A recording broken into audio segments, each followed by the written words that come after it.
I'm re-airing a few classic episodes from Health Literacy Out Loud while I recover from back surgery. Hope to make new ones sometime soon. Enjoy them all. Happy listening.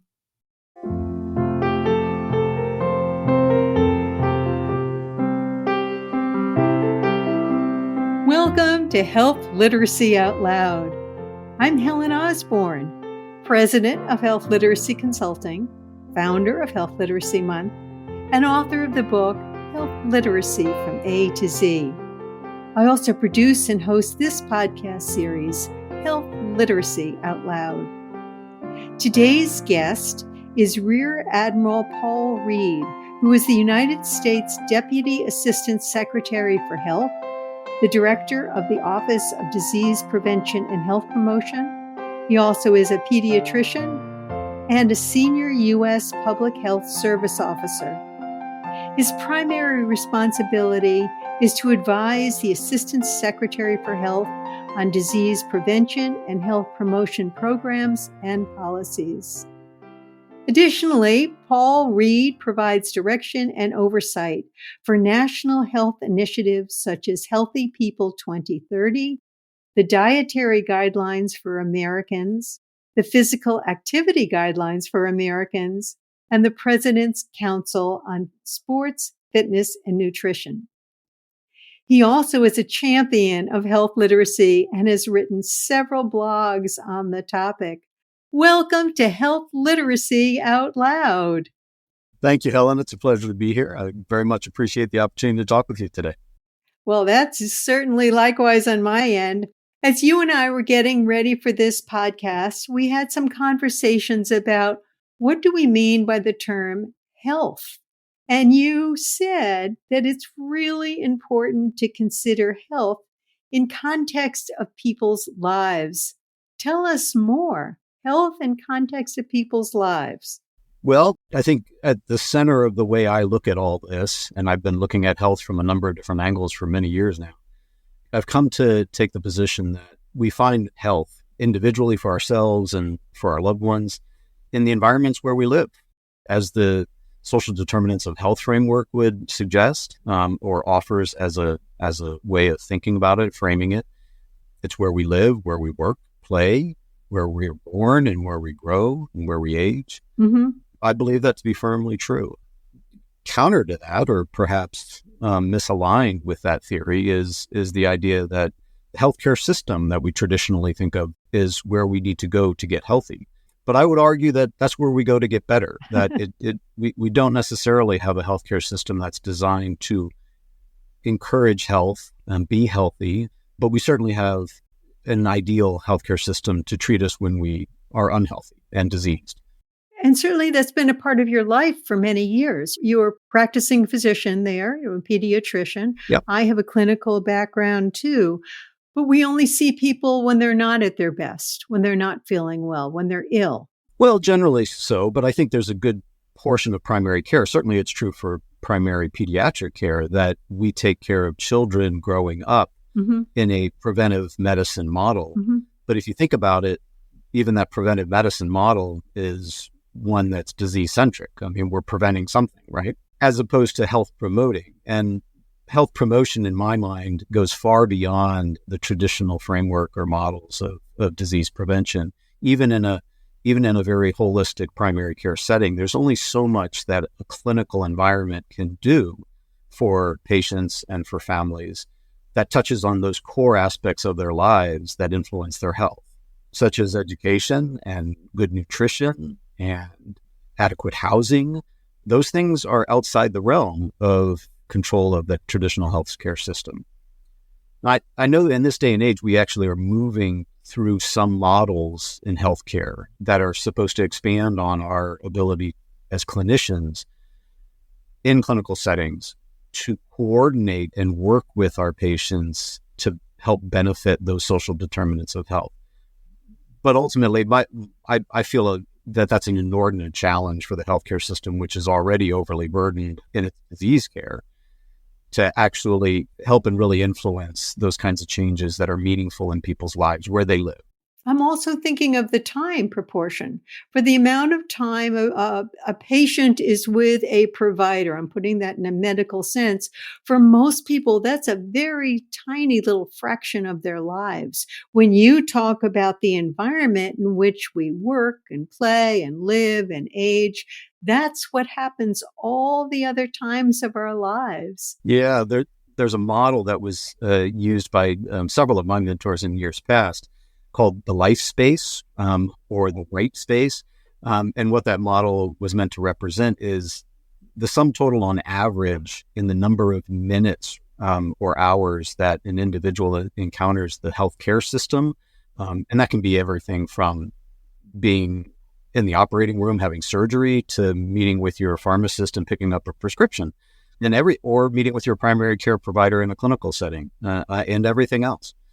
But that the average for the typical American citizen, that amount of time can be measured literally in hours at best per year. Whereas everything else, all the other time that an individual spends out there in the world is well outside the healthcare system. So if you think of that model itself, the life space or the white space being all that other area where we are experiencing the world, then it makes sense that how we ensure our health needs to be looked for in those places. Is this a very different mindset or philosophic shift from the way we've been thinking about health care, which is caring for people? And I know that the initiatives that you are overseeing, Healthy People 2030 and the Dietary Guidelines and physical activity, is this a huge shift in how we're envisioning health? Well, I think philosophically it certainly is. In fact, it goes even further beyond those aspects that you just mentioned that are unique to my office, or that certainly the mandate of my office. Yeah, I think it demands that philosophical mind shift. We have to frame the way we look at where we need to find the things that help us be healthy.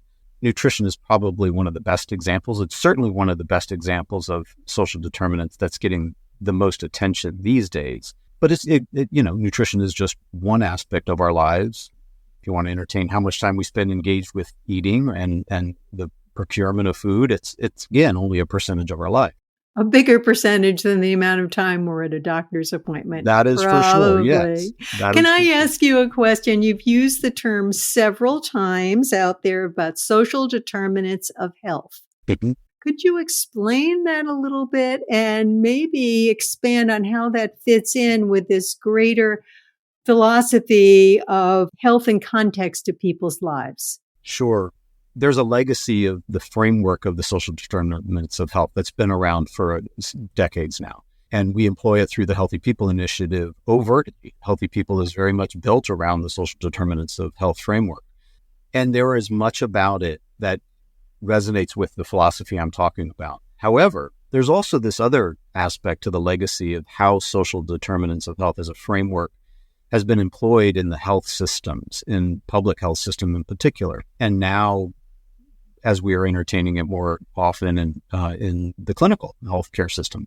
And I would argue that's actually more couched in terms of the social determinants of ill health. Oh, okay. In more negativistic terms, that we have historically employed the framework of SDOH to really look at those things that make us unhealthy and try to address them in that manner. Can you give some examples, please?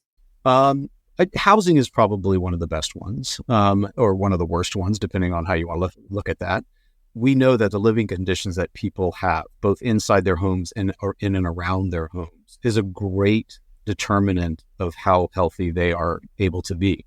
But frankly, we think of that almost exclusively in the negative sense.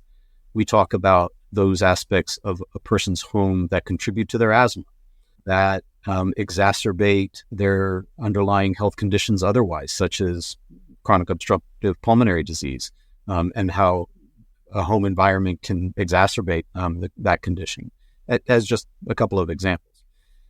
What we don't do, what I think we need to do under this new philosophy, if you will, is think about the home as an enabler for healthy lifestyles. Oh, okay. And look to those conditions within which we live and around our home life where we're able to do things like breathe better, move more effectively to benefit ourselves, where we're able to cook healthier meals with more nutritious food.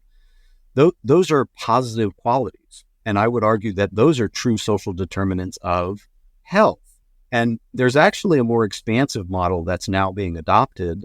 Certainly in civil society, it's being adopted. And we actually are leveraging that framework in the federal government as we speak, which is more positive framing. And it's more expansive in terms of how inclusive it is with all of those conditions of our lives. And that framework is historically known as the vital conditions for health and well-being.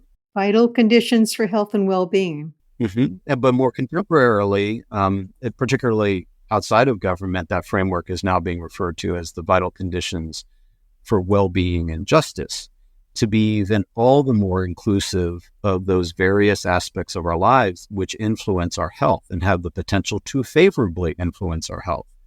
I particularly emphasize that latter point because that, like the more expansive, more inclusive approach that the vital conditions framework has to that which historically the social determinants of health framework has employed, is really what it's all about. It's about thinking about things positively, openly, and with as much inclusivity as possible to all of those facets of our lives, which encourage healthy lifestyles.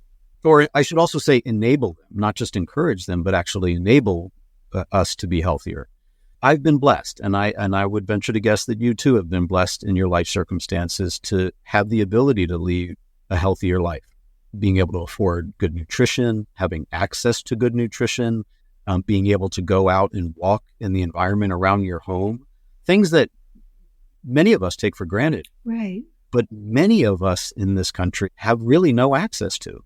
And I think if we look at those disparate circumstances that people face, the true inequity that's out there, and we frame improving upon those inequities through this vital conditions lens, optimizing people's living conditions. I want to go for an example. You're right. I've been blessed in that way, and I can go for my walk and I can open the fridge and there's sufficient food in there and I can find some things that are healthy. Walking is a large part of my life. I'm glad to hear that. I walk miles every day, as many days as I can.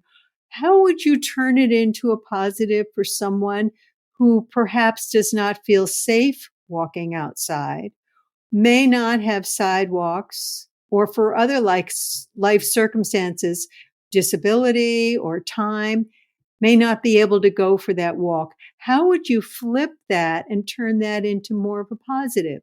Well, I would say for those of us in service to people in those circumstances, it behooves us not to think about the problems they face, but the solutions that would engender better opportunity for them.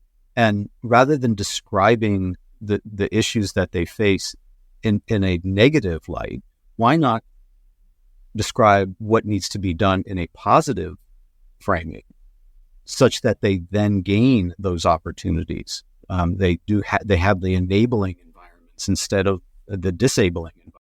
That's where, at the federal level, we'd like to see policy shifting its frame of reference to, rather than saying we're going to devise policies and regulations and funding opportunities out of the federal government that undo the bad things that exist in the world, mm-hmm. disable people in their ability to thrive and live healthfully. Just that little bit of a frame shift and say, through aspects of vital conditions that improve upon people's lives, what is it we can do? How is it we can apply these resources, all the same resources we're talking about that have historically existed?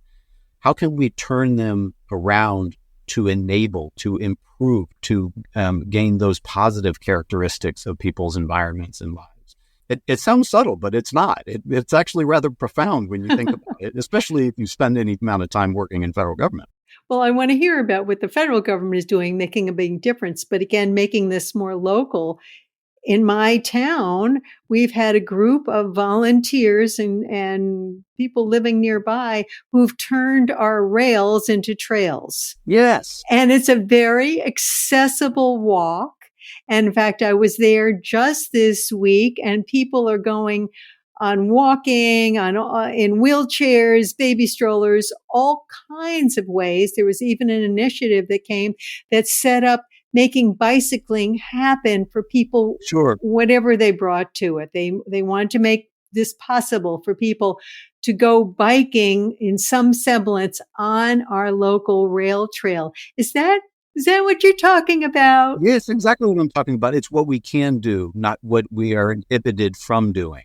That's the philosophical shift. And again, it sounds subtle, but it just having that frame of reference, that frame of mind about what we can do within our power, within the resources available to us at whatever scale of government or whatever scale of community, and starting from that position and saying, recognizing that this, that, or the other thing within the vital conditions framework benefits our life. Let's go about tackling those things within our power to do so. Now, key to that is having a sense of community. I think you alluded to it in that example you just gave. Right. That there was a rallying, if you will, what the actual vital conditions framework would call civic muscle, where individuals and communities leverage their influence on the resources available to them, or seek out resources outside their immediate availability through this civic muscle. And that comes in various forms. It comes from having a voice. It comes from having a seat at the table to use that voice. It comes from the power of voting. I mean, all these things are aspects of one's civic muscle, both as an individual and as a community, that can translate all those other things into favorable circumstances. So you talked about what we can be doing. You are at this very high senior level of U.S. federal policy. I want to know how you and your organizations you work with, not just you individually, are working to kind of help shift this philosophic mindset. But we're not at the level that you're at, most of us. Our listeners, I want to know what we, as people who just care about health and wellness and our people we care for and care about, what way we can be doing, whether we are practicing as clinicians, whether we're in public health, whether we're in community organizations, or we're just caring. So that's a big ask I've got to you. So let's take it from the top. What are you doing you and colleagues doing at the federal level to make this happen? Okay. Well, in all honesty, we're playing catch up. That's what we're doing. Because there's a great deal of this type of activity taking place out there in communities all around this country. And there's actually organizations at the national level in civil society that are trying to organize all of that community-centric effort. Again, framed off of this framework of the vital conditions for well-being and justice.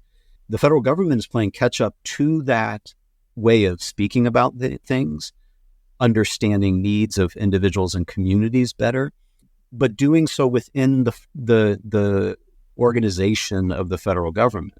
In other words, through the pandemic, one of the things that was asked of the federal government was to consider how we could, one, recover from the pandemic in all the facets of our lives and in governance that were impacted by the pandemic, but then how we could go well beyond that. And frankly, what the implications on the federal government were well past whatever recovery was going to look like in how the federal government thinks about building resilience.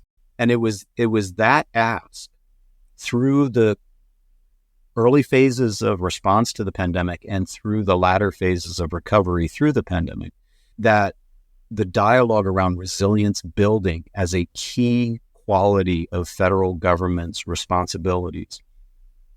Now, it's not to say the term resilience hasn't been around for a while. In fact, we did a look-see at how many times the term resilience was used in the federal government a little over a year and a half ago, I think. And we discovered about 80 different definitions of resilience because the word was being used that much around the government. Right. What wasn't true about the concept of resilience in the federal government was an orchestrated, unified approach to thinking about it and measuring it, to all considering all facets, all corners of government, that is, considering what individual roles they had to play that rolled up to building resilience at the community level. And so we actually developed a federal plan around that. And we have a set of recommendations on how the federal government, any agent within the federal government, can pick up this federal plan and this framework of the vital conditions for well-being, and ask, how can I, with the tools I have available to me, better apply those tools towards meaningful outcomes in people's lives as defined in the framework of the vital conditions. And do so, by the way, in harmony with the civil society. To your question, it isn't that the federal government needs to be doing this in a vacuum. It needs to be doing it harmonized with all those aspects out there in civil society that are ongoing. To one, understand needs in communities better. And by extension, I mean needs of individuals within those communities, and the relationship of those needs more directly to the resources that the federal government can bring to bear, and vice versa. Individuals in communities and civil society actors, be they community-based organizations, philanthropies, local governments, etc., can better relate their understanding at those discrete levels of community to where the needs are and be able to better access them. So it's really a two-way street. I'm so glad you're looking at those complementary components. And I just want to thank you on behalf of all the federal policy there about this orchestrated approach. It has made a huge, huge difference, I know, in my world of health literacy. By reframing the definitions, what we mean about that, by changing the philosophy, by providing some tools. Just today, I was looking at some discussion list I'm on about health literacy, and someone is referencing some federal tools they use in their community. I love how that we're all working on this one together. And I'm thrilled that you are helping lead the way in doing this overall policy. I was just going to say, one of the things we talk about in Healthy People 2030 is how health literacy is both for the individual and the organization. I admire that. I'm so pleased that you include both of those tandem definitions. Well, I think what you described in this harmonization and this complementarity and this orchestration that we're going through, and this philosophical reframing that we're going through, not just in the federal space, but in concert with society, I think is getting at exactly at that point, that improving upon health literacy is true for me individually. I need to do that for myself, just as you do, and each and every one of us needs to. But organizationally, in every kind of way organizations exist, those organizations, including as big an organization as the federal government, needs to have an understanding of its responsibility towards improving its own health literacy and helping to improve the health literacy of others. I think by the idea of not just talking about health, but talking about well-being and even the more expansive concepts of thriving and resilience, I think that helps us further along all of our health literacy. Because inherent in resilience and being able to thrive and being well is being healthy. What gives you joy about doing this, about trying to change a whole philosophy? That's a big job. What gives you the joy about it? Well, I've never been faulted for not thinking strategically and big picture. Let me tell you that. Okay. In fact, it's often I've been criticized for having my head in the clouds too often, too much. But at this point in time, in my career, as well as I think in this point in time, given what has happened for all of us through the pandemic, and I mean that in a good way, a raised consciousness and understanding about the importance of our health, and in some nuanced, if subtle or not so subtle ways, an understanding of how our life circumstances plays out in our health. We all have gained insights into that through the pandemic to some degree or another. So at this point in time, in my mind, we have to capitalize on that. We have to take advantage of that raised consciousness individually and collectively in this country and around the world, and put these kinds of ideas and opportunities to evolve out there. That excites me. It's an unprecedented time in that respect. I really believe that. At some point, my career has to come to an end, and I have to walk away and say, well, I gave it my best try, right? Right now, I feel like I'm giving it my best try in helping to elevate this kind of new philosophy, if you will. I agree with you. Thank you for encouraging us as individuals to flex our civic muscle, and for doing so at this large federal policy level. You're just a joy, and I hope you keep doing this for a long time. Thank you, thank you, thank you for being a guest on Health Literacy Out Loud. It's been a pleasure talking with you, Helen, truly. As we just heard from Rear Admiral Paul Reed, it is so important to consider health in context of our lives. But doing so is not always easy. For help clearly communicating your health message, please take a look at my book, Health Literacy from A to Z. Feel free to also explore my website, healthliteracy.com, or contact me directly at helen@healthliteracy.com. New Health Literacy Out Loud interviews come out the first of every month. Get them all for free by subscribing at healthliteracyoutloud.com or wherever you get your podcasts. Please help spread the word about Health Literacy Out Loud. Together, let's tell the whole world why health literacy matters. Until next time, I'm Helen Osborne.